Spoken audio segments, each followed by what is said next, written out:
कपड़े धोने वाली बहू।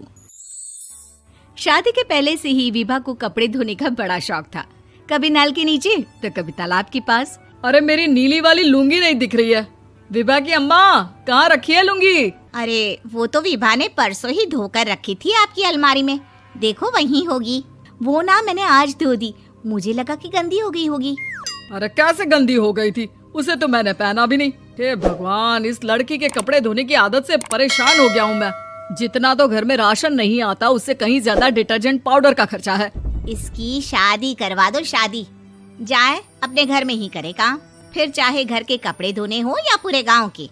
हाँ ठीक बोल रही हो, देखता हूँ मैं कोई लड़का। वो दिन भी आ जाता है जब विभा को देखने लड़के वाले आ जाते हैं। लड़की मुझे अच्छी लगी। होने वाली सास कहती है, बेटी अगर कुछ पूछना है तो पूछ लो। वैसे तो हमारी लड़की बहुत ही शर्मीली है, जो बोल दो वो मान लेती है, इसे क्या पूछना होगा। अरे कैसी बात कर रही हो माँ, मुझे इन लोगों के घर रहना है, सवाल तो कई है। हाँ हाँ बेटा, पूछ लो ना, क्या पूछना है। आप लोगों के घर कपड़े कौन धोता है? सास का मुंह बन जाता है। देखो, अगर तुम ये कहना चाहती हो कि तुम्हें कपड़े धोने नहीं आते तो सुन लो, कपड़े मैं ही धोती हूँ, लेकिन तुम्हारे आ जाने के बाद मैं रुमाल तक नहीं धोऊंगी। अरे चुप रहना भाग्यवान, बहू बेचारी घर आई नहीं, उसे डराना शुरू कर दिया। वो क्या है ना बिटिया, अभी तक तो ये कल्लू की माँ ही धोती थी, लेकिन अब तुम्हारे पापा तो दहेज में वॉशिंग मशीन देंगे ही।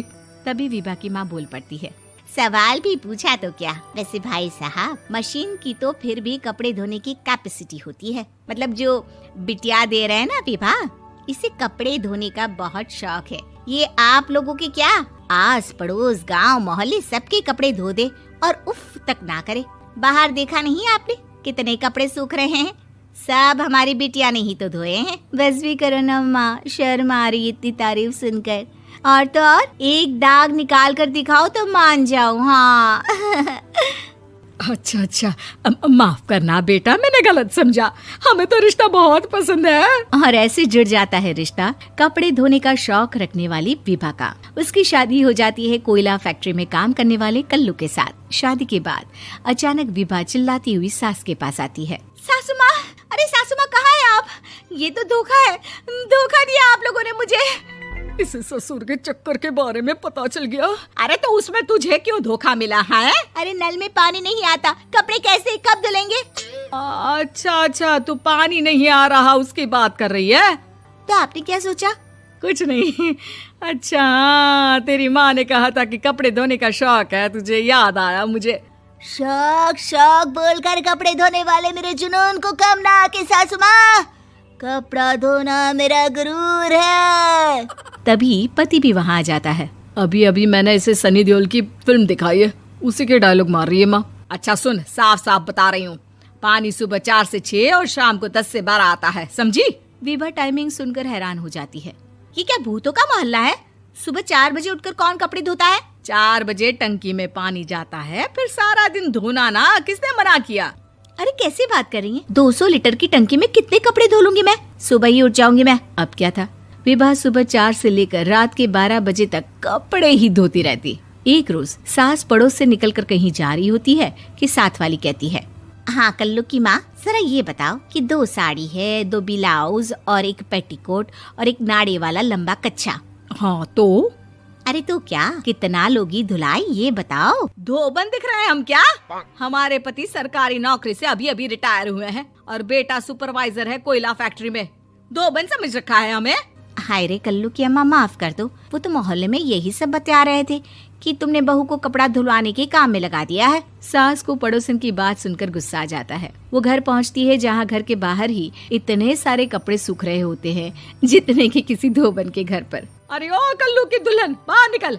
माँ जी यहीं आ जाओ, बाथरूम में चादर धो रहे हैं हम। अरे अभी हम धोते हैं, तुमको बाहर निकलो। ये आस पड़ोस वाले बोल रहे हैं कि हम बहू से कपड़े धुलवा कर उसे कपड़ा धोने वाली बना दिए हैं। अरे छोड़ो ना माँ जी, किन लोगों की बातों में आती हो? आस पास के लोगों का तो काम ही होता है कि वो किसी तरह सास बहू को लड़ा दे। बहू सारे घर के कपड़े धोती है, ये क्या कम है? बोलिए। सास को भी लग जाता है कि वो बहू का ये सनकीपन नहीं छुड़वा सकती, इससे अच्छा है कि खुद ही चुप हो जाए।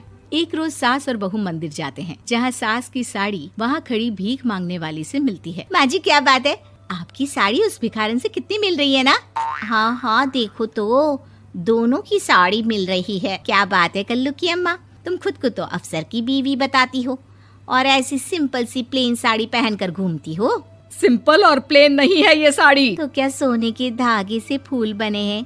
कुछ भी सासू माँ, कुछ भी। हाँ बने थे इस साड़ी में सोने के धागे से फूल। मेरे पति लेकर आए थे मद्रास से स्पेशली मेरे लिए 10,000 की। ताहे भाई साहब इस भिखारन के लिए भी सेम टू सेम साड़ी लेकर आए होंगे 10,000 की। सास उस वक्त तो कुछ नहीं कहती, लेकिन बहू के साथ घर आती है और अलमारी से एल्बम निकाल कर लाती है। ये साड़ी देख रही है, ये वही साड़ी है जिसे मैंने अभी पहना था। इस साड़ी में ये जो चमकदार फूल दिख रहे हैं ना, ये सोने के धागों से काढ़े गए हैं। लेकिन तू लोकल वॉशिंग मशीन ब्रश से घिस घिस कर सारे फूलों को निकाल कर साड़ी प्लेन कर दी। मुझे माफ कर दीजिए सासू माँ। और तो और, जब मैंने तुझे तेरी गलती के लिए कुछ नहीं कहा, लेकिन तूने तो सबके सामने मेरा मजाक ही बना दिया। क्यों? बहू को समझ में आ जाता है कि अब से उसका कपड़े धोना बंद।